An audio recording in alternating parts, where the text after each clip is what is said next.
Bah RG Lyngdoh, MLA barim Laitumkhrah constituency, but Menteri Kampo yang barim Kasorgar Jela, Khlad no akar pendai trik naitung arjar far, haying sa ajungu hanong rem hills, kumba ka por stengski. Bah lodan apreng ke cingstom ke balabat yu la katukani por, but day house nam arjar fuai, bawla penmana, bulawan biang siya jeli kesan pertai, dakaba peniso siya kongres. Bah udai si paratrai baka Dr. Amprin Lyngdoh, MLA bamenta ka East Shillong constituency. We have to stop pulling the carpets from each other's feet, and we have to work together as a team. Support each other, help each other, and remember that we are here not for power, not for glory.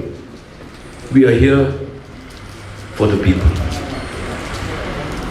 Especially after having won, we have to remember that we should build bridges to the people, not walls. That is very, very important.